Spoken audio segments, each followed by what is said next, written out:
महायुति में एमएनएस को शामिल किए जाने के बाद से शिंदे सेना का मूड खराब, बीजेपी के रवैये से बढ़ रही नाराजगी। महाराष्ट्र में बीजेपी के नेतृत्व वाली महायुति में शामिल शिंदे सेना के नेताओं में बीजेपी के रवैये को लेकर नाराजगी बढ़ती जा रही है। उद्धव को छोड़कर शिंदे के साथ आए शिवसेना के 13 सांसदों में से कुछ का कहना है कि बीजेपी ने अपने 23 उम्मीदवारों के नाम का तो ऐलान कर दिया है, लेकिन हमें लटका रखा है। हम कब अपना प्रचार शुरू करेंगे, जबकि भाजपा के उम्मीदवारों का प्रचार शुरू हो चुका है। उद्धव को छोड़कर शिंदे के साथ आए 13 सांसदों में से कम 4-5 सांसद ऐसे हैं जिन्हें अभी यह भी नहीं पता कि उन्हें दोबारा टिकट मिलेगा या उनका पत्ता कट जाएगा। हालांकि मुख्यमंत्री शिंदे बार बार अपने सांसदों को यह भरोसा दिला रहे हैं कि सभी 13 सांसदों को टिकट दिलाकर रहेंगे, लेकिन बीजेपी की रणनीति इन सांसदों के लिए बेचैनी का सबब बन गई। महायुति में एमएनएस को शामिल किए जाने के बाद से भी शिंदे सेना का मूड खराब है। शिंदे सेना से रामटेक के सांसद कृपाल तुमाने, कोल्हापुर के संजय मंडलिक, हाथकणंगले के धैर्यशील माने, वाशिम की भावना गवली, नासिक के हेमंत गोडसे और मावल के श्रीरंग वारणे को अपनी सीट खतरे में नजर आ रही है।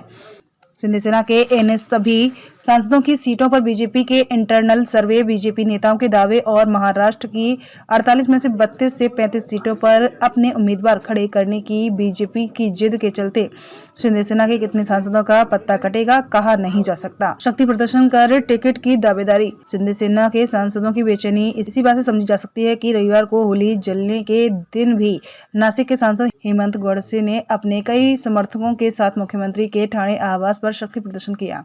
कार्यकर्ताओं को दिलासा देते हुए मुख्यमंत्री एकनाथ शिंदे को यह कहना पड़ा कि जो आग्रह आप लोगों का है वह आग्रह मेरा भी है।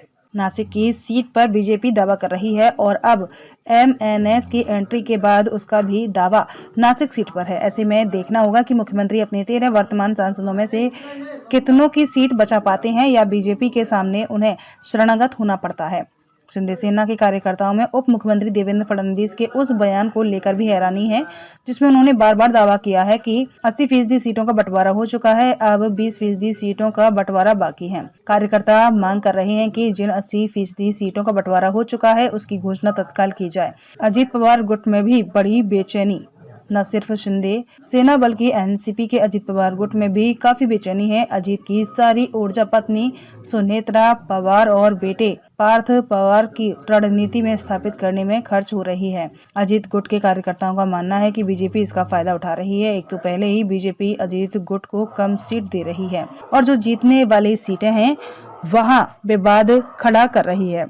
सतारा की सीट पर अजीत पवार का गुट और बीजेपी आमने सामने है। छत्रपति शिवाजी महाराज के 13वें वंशज सतारा गद्दी के मौजूद वारिस उदयनराजे भोसले अपनी उम्मीदवारी के लिए पिछले 4 साल से दिल्ली में डेरा डाले हुए हैं, लेकिन अब तक उनकी दावेदारी पर मोहर नहीं लगी है। उदयनराजे की उम्मीदवारी तय है, लेकिन वह किस सिंबल पर चुनाव लड़ेंगे यह अभी तय नहीं है। सतारा की सीट पर कर रहे दावा। सतारा की सीट पर अजीत गुट दावा कर रहा है और उदयनराजे बीजेपी के चुनाव चिन्ह पर लड़ना चाहते हैं। अजीत उदयनराजे को उम्मीदवारी देने के तैयार है, लेकिन उनकी शर्त घड़ी चुनाव चिन्ह की है। इसलिए सतारा के बारे में क्या फैसला होता है यह देखना दिलचस्प होगा। यही हाल सिरूर लोकसभा सीट का है। सिरूर से वर्तमान सांसद एनसीपी शरद पवार गुट के अमोल कोल्हे हैं।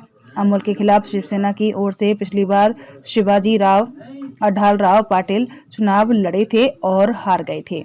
इस बार यह सीट अजीत के कोटे में जा रही है, लेकिन शिवाजी राव चुनाव लड़ने के लिए इतने उतावले हैं कि वह शिवसेना छोड़कर अजीत गुट के साथ जाने के लिए भी तैयार है।